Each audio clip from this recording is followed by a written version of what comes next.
संगत का बड़ा प्रभाव है। तुम गुटखा खाने वालों के साथ में रहने लगना, गुटखा सीख जाओ। तुम कुछ दिन बॉडी बिल्डर वालों के साथ में रहना, अपने आप जिम जाने लग। जिम नहीं भी जाओगे तो सुबह सुबह टहलने जाने। तुम कुछ दिन जुआरियों के साथ में रहना, अपने आप सट्टा लगाना। तुम कुछ दिन ऐसी बहन जी के साथ रहना माता जो दूसरों की चुगली करती, तुम्हें अपने आप आने लगे और वही दिमाग में चले, लगातार वही चलेगा।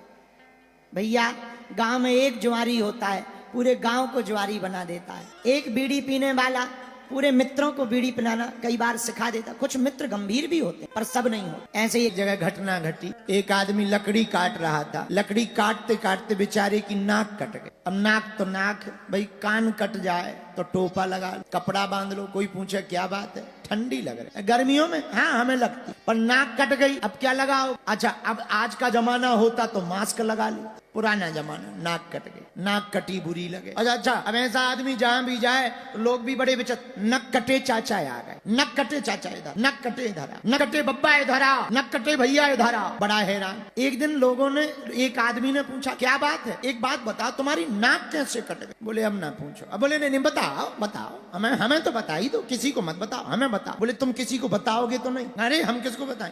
अच्छा किसी को कोई भी बात अपनी वायरल करवानी हो, वो ये कह के जरूर कहना, तुम किसी को बताना नहीं भाई। हाँ हमने तुम्हें बता दी, किसी को ना बताना। पर देखो तुम वो वाली बात जरूर नहीं रुकी, बाकी सब रुक जाएंगे पर वही वाली बात वायरल।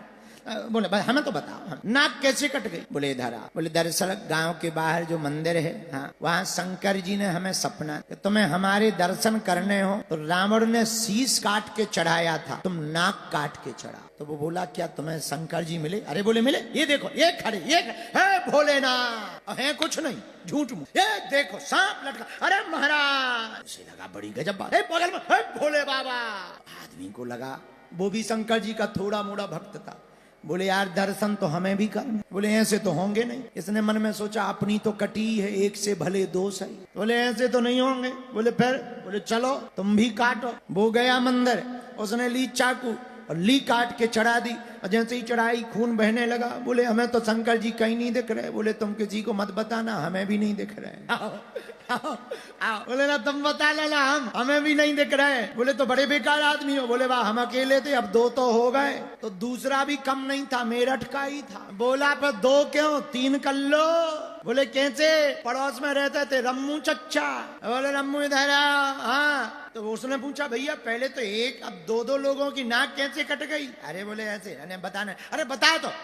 अरे बोले ये भोलेनाथ, ये जे खड़े, जे आगे, जे आगे, महाराज महाराज। अरे भाई कौन है, यहाँ तो कोई नहीं है। नाक काट के जो चढ़ाता है उसे शंकर जी दिखते हैं। धीरे धीरे पूरे गांव ने नाक कटवा ली। पुरुषों की तो छोड़ो, महिलाओं ने कटवा ली। महिलाओं की तो छोड़ो, बच्चों ने कटवा ली। बोले क्या, बोले शंकर जी दिखेंगे और किसी को नहीं दे। पूरा गांव नक्कटा हो गया, एक सिंगल आदमी नहीं बचा। जवान तो छोड़ो, बूढ़े बोले मर तो रही है, शंकर जी के दर्शन करके मरो। तो जो दो थे उनने बूढ़े पहले टारगेट करे, सब बूढ़ों की नाक कटवा दी। लोग बोले नाक, अगल बगल के गांव वाले आवे, भैया इस गांव में क्या है। तो जिसकी पहले नंबर पे कटी थी, बोले सबकी एक जैसी है, हमारी भर थोड़ी है, यहाँ सबकी एक जैसी ही है। ये संगत का बड़ा विचित्र प्रभाव होता है, एक आदमी सब बदल देता है। मेरे पागलो, जब एक नाक कटवाने वाला पूरे गांव की नाक कटवा सकता है, तो मेरठ के लोगों, एक कट्टर हिंदू पूरे मेरठ को भी कट्टर हिंदू बनाया जा सकता है। एक कट्टर हिंदू हो जाए तो पूरा मेरठ भी कट्टर हिंदू होगा, और पूरा मेरठ कट्टर हिंदू होगा तो डंके की चोट दिल्ली तक जाएगी, और दिल्ली से फिर पूरे देश में जाएगी।